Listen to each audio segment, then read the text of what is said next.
Students, अब हम पढ़ेंगे लाइसोसोम्स। लाइसोसोम्स को बोला जाता है सुसाइडल बैग्स। सुसाइडल बैग्स क्यों बोला जाता है? क्योंकि ये जो भी सेल के ऑर्गेनेल्स डैमेज हो रहे होते हैं, ठीक है, या तो सेल खुद में खुद उस स्टेज पे चला जाता है कि नहीं भाई अब आगे नहीं जा पाएंगे, ठीक है, तो ये लाइसोसोम बर्स्ट करता है। उसके अंदर एसिडिक एंजाइम्स होते हैं, वो डिस्ट्रीब्यूट होते हैं सेल्स में और उसको खत्म कर देते हैं, ठीक है, उसे ईट अप कर जाते हैं बेसिकली। ठीक है, इसका स्ट्रक्चर क्या होता है? स्ट्रक्चर होता है इसका, इसमें small membrane bound vessel containing digestive enzyme. ठीक है, इसके अंदर डाइजेस्टिव एंजाइम होते हैं। ये क्या करते हैं? जो भी चीज होती है उसको, ठीक है, डाइजेस्टिव एंजाइम होते हैं, ये उसको डाइजेस्ट करते हैं, ठीक है, और उसे खत्म कर देते हैं। Form by Golgi apparatus. ये कहा किस वजह से फॉर्म होते हैं? वो फॉर्म होते हैं गोल्गी एपरेटस की वजह से।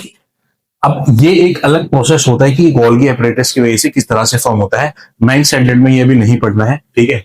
फंक्शन इसका क्या होता है? ये फंक्शन करता है break down of damage organelles, it help in intracellular digestion. ये क्या करते हैं? ये ब्रेक डाउन करते हैं, ठीक है, डैमेज ऑर्गेनेल्स। मैंने स्टार्टिंग में ही बता दिया था कि अगर कोई ऑर्गेनेल्स, ठीक है, इनसाइड द सेल अगर वो किसी कारणवश खराब हो गया है, तो ये उसके ऊपर एंजाइम छोड़ करके उसे ब्रेक डाउन कर देते हैं, है ना। और ये इंटरसेलुलर डाइजेशन के लिए भी यूज होते हैं।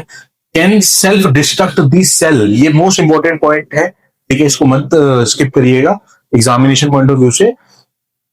can self-destruct the cell by releasing enzyme when needed in case of infection, injury और aging। ठीक है, अगर कोई इन्फेक्शन हो गया है और सेल जो है वो डैमेज हो रही है, तो ये लाइसोसोम्स क्या होते हैं? ये बर्स्ट आउट हो जाते हैं और उस सेल को खत्म कर देते हैं। ठीक है दोस्तों, आई होप कि समझ में आ गया। Please note down this point. Now we are moving towards the mitochondria. ठीक है, माइटोकॉन्ड्रिया, माइटोकॉन्ड्रिया को बोला जाता है power house of the cell. जितनी भी हमारे शरीर के अंदर हमारी पावर जनरेट हो रही है वो हो रही है इन माइटोकॉन्ड्रिया। ठीक है, जो माइटोकॉन्ड्रिया होता है ये एक स्पेशल ऑर्गेनेल्स होता है हमारी सेल का, ठीक है, बहुत छोटा होता है और इसके खुद का अपना डीएनए होता है। इसके अंदर खुद न खुद प्रोटीन सिंथेसाइज करने के लिए राइबोसोम्स होते हैं। ठीक है, इसका स्ट्रक्चर जान लेते हैं। इसका होता है डबल मेम्ब्रेन का स्ट्रक्चर होता है। आउटर मेम्ब्रेन जो होती है वो उसकी स्मूथ होती है और जो इनर मेम्ब्रेन होती है वो फोल्डेड कर्व्स होते हैं। ठीक है, उसको हम बोलते हैं क्रिस्टे। ठीक है, contain its own DNA and ribosomes can make some of its own protein. क्योंकि इसके अंदर ये राइबोसोम है, ठीक है, और इसके खुद का डीएनए है, तो ये अपने खुद का प्रोटीन भी सिंथेसाइज करता है। फंक्शन क्या होता है इसका? Site of cellular respiration. तो जो भी हमारी जो रेस्पिरेशन होती है वो हमारी माइटोकॉन्ड्रिया के अंदर ही होती है। अब इसके अंदर जो content glucose in ATP, ATP क्या होता है? हमारा एडिनोसाइन ट्राइफॉस्फेट। ठीक है, the energy currency of the cell, ये हमारी एनर्जी करेंसी होती है। और इसके अंदर कुछ और चीजें हैं जो मैं आप लोगों को समझा देता हूं बच्चों। इसके अंदर हमारी क्रैप साइकिल होती है, ठीक है, जिसके अंदर हमारा एटीपी जनरेशन होता है और इसके अंदर फिर जो फाइनल कंप्लीशन होती है, ठीक है, वो इलेक्ट्रॉन साइकिल पर होती है ना, इलेक्ट्रॉन चेन साइकिल जो जिसको हम बोलते हैं। और जो इसका भी हम एक स्ट्रक्चर देख लेते हैं। इसका स्ट्रक्चर बेसिकली इस तरीके से होता है।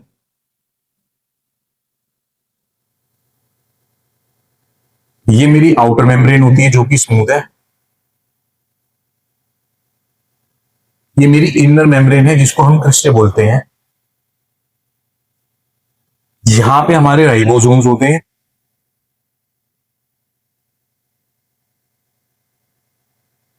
और यहाँ पे हमारा डीएनए होता है।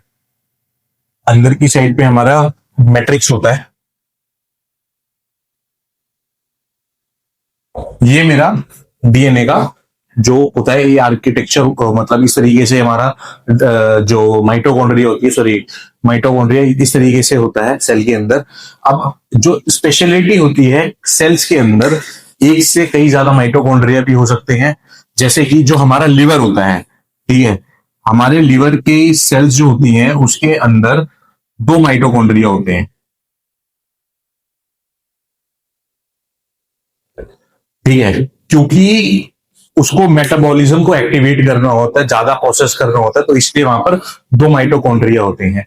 ऐसे बहुत सारे ऑर्गेनिजम्स हैं जो सिंगल सेल होते हैं और उसके अंदर मल्टीपल माइटोकॉन्ड्रियाज होते हैं, ठीक है, कि वो किस तरीके से एनर्जी कंज्यूम कर रहा है और किस तरीके से एनर्जी जनरेट कर रहा है, इसलिए, ठीक है। और जो हमारा जो माइटोकॉन्ड्रिया है, इसका एक फंक्शन, एक इंपॉर्टेंट फंक्शन एटीपी जनरेशन के साथ साथ ये भी होता है